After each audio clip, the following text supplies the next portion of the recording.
আয় বাজানডে, আপনি একবার বাইরের কান্ট্রিতে খেয়াল করেন।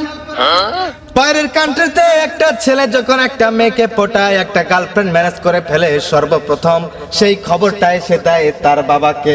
আর তার বাবা অ্যাপ্রিশিয়েট করে বলে, ও বাবা তুমি অনেক ভালো কাজ করেছো, তুমি ওই মেয়েটাকে কবে নিয়ে আসতেছো বাসায়, এই নাও টাকা, এই নাও পয়সা। ওই মেয়েটাকে নিয়ে চাইনিজ রেস্টুরেন্টে, বড় বড় রেস্টুরেন্টে খাইতে যাও, ঘুরো, ফুর্তি করো, আমোদ করো। আর আব্বা আপনি কেমন মানুষ, বাংলাদেশে এখন মনে হচ্ছে আমি জন্মগ্রহণ করে বড় পাপিষ্ট বান্দা হিসেবে চিহ্নিত হলাম। আপনার মতো এরকম ব্যাকডেটেড বাবা পেয়ে আমি প্রেগনেন্ট, গর্বিত না।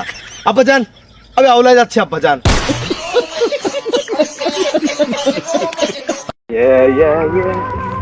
আব্বাজান আসসালামু আলাইকুম। ওয়ালাইকুম আসসালাম। আব্বাজান আপনি কোথায় যাচ্ছেন আর কেমন আছেন?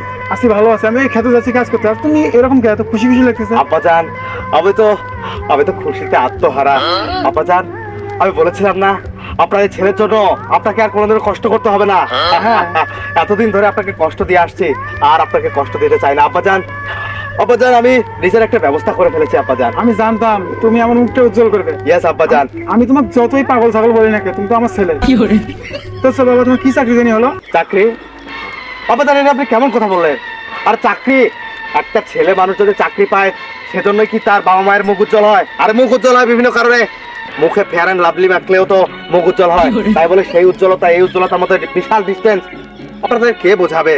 আর কিসের সাথে কি পান্তা ভাতে ঘি, কিসের সাথে কি মেলাচ্ছেন? আব্বাজান তাহলে এত খুশি কে, কি হয়েছে? আব্বাজান আমি একটা মেয়ে পটিয়েছি। ইয়েস আব্বাজান, এতদিন সিঙ্গেল ছিলাম, এখন তোমার এই ছেলে মিঙ্গেল হয়েছে, আমার একটা গার্লফ্রেন্ড আছে। আপনাকে বলেছিলাম আবার বিয়ের জন্য পাত্রী খুঁজতে, আপনি কষ্ট করেছেন, আপনি পারেননি। দিন শেষে বাবা হিসেবে ব্যর্থ, একটা সিঙ্গেল ছেলেকে মিঙ্গেল করতে, বিয়ে দিয়ে ডাবল করে দিতে। সেই নিজের ব্যবস্থাটা আমি নিজেই করেছি। আর বিয়ের জন্য মেয়ের কি অভাব পড়েছে নাকি দেশে? আমি একটা মেয়েকে পটিয়ে গার্লফ্রেন্ড বানিয়েছে, এখন তাকে নিয়ে ড্যাং ড্যাং করে বিয়ের পিড়িতে বসে। আচ্ছা বাবা, তোমাকে লজ্জা করে না? তুমি তোমার বাবাকে এইগুলো বলো। আব্বাজান কিসের লজ্জা? আপনার লজ্জা করে না বাবা হিসাবে? আপনি যে একটা ছেলেকে বিয়ে দিতে পারেন না, হ্যাঁ? আপনার কি লজ্জা লাগে না? লজ্জা, হ্যাঁ লজ্জা। এ লজ্জা কার? এ লজ্জা কার? আর আপনি আমার প্রাপ্তবয়স্ক হয়েছে তারপরে বিয়ে দিচ্ছেন না। এরপর যদি আমি বিয়ের নেশায় পাগল হয়ে পরকিয়া করি, অন্যের মেয়েদের পিছনে ছুটি, মেয়েদেরকে ডিস্টার্ব করি, প্রিচিং করি, কদিন পর থানা হাজতে জেল খাটবো, তারপরে পরকিয়া করে বদনামের বাড়িঘর করে ফেলবো, আর আপনার তখন লজ্জা কোথায় থাকবে? বাবা হিসাবে আপনি লজ্জিত হবেন না? হ্যাঁ, বিয়ে দেন না আবার বড় বড় লেকচার। হ্যাঁ আচ্ছা বাবা, সেটা তো বড় কথা নয়। তুমি গার্লফ্রেন্ড পড়েছে, এটা বাবার কেউ বলে? আমি তোমার বাবা না তো? আর এটা বলেছি তো কি আছে? হ্যাঁ, এটা কথা বলো। আয় বাজানডে, আপনি একবার বাইরের কান্ট্রিতে খেয়াল করেন। বাইরের কান্ট্রিতে একটা ছেলে যখন একটা মেয়েকে পটায়, একটা গার্লফ্রেন্ড ম্যানেজ করে ফেলে, সর্বপ্রথম সেই খবরটাই সে দেয় তার বাবাকে। আর তার বাবা অ্যাপ্রিশিয়েট করে বলে, ও বাবা তুমি অনেক ভালো কাজ করেছো, তুমি ওই মেয়েটাকে কবে নিয়ে আসতেছো বাসায়, এই নাও টাকা, এই নাও পয়সা। ওই মেয়েটাকে নিয়ে চাইনিজ রেস্টুরেন্টে, বড় বড় রেস্টুরেন্টে খাইতে যাও, ঘুরো, ফুর্তি করো, আমোদ করো। আর আব্বা আপনি কেমন মানুষ, বাংলাদেশে এখন মনে হচ্ছে আমি জন্মগ্রহণ করে বড় পাপিষ্ট বান্দা হিসেবে চিহ্নিত হলাম। আপনার মতো এরকম ব্যাকডেটেড বাবা পেয়ে আমি প্রেগনেন্ট, গর্বিত না।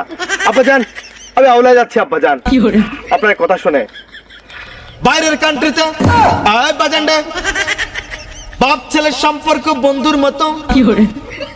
ছেলে যখন বাবাকে এসে বলে, ও বাবা এই মেয়েটাকে আমার পছন্দ, দেখো তো কেমন হয়েছে। বাবা মুস্কি হেসে বলে, ও বাবা রে মেয়েটা তো অনেক সুন্দর, তুমি কেমনে পটাইছো আমাকে একটু বলো। তাহলে কতটা আপডেট হলে একটা ছেলে আর তার বাবার সাথে এরকম একটা মজবুত বন্ডিং হয়।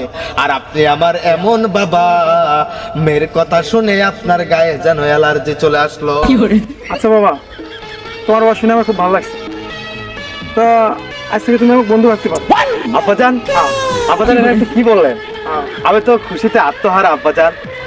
আব্বাজান সত্যি আপনাকে এখন আমার প্রেগন্যান্সি ফিল, গর্ব ফিল হচ্ছে।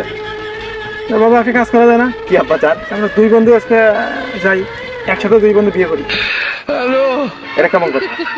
আব্বাজান আপনি তো একটা লুচ্চামির কথা বললেন। আব্বাজান আপনার ছেলে বিয়ে করতে চায়, এই সিঙ্গেল ছেলেটা, আর আপনি তো বিয়ে করেছেন অনেক আগে। তোমার আম্মা তো বলো নাই? আম্মা তোমার আমার বয়স হয়েছে না? ও লারে লাপ্পা আকাশ ভরা তারা, আমাদের বাপ বেটার সম্পর্কের হোগা মারা সারা। মানে আপনার আপনার কাছ থেকে আমি এসব শিখবো? তার মানে দ্বিতীয় বিয়ে করতে হবে? হ্যাঁ, এগুলো শিখবো? আর যান, আপনি যেখানে যাচ্ছেন সেখানে চলে যান।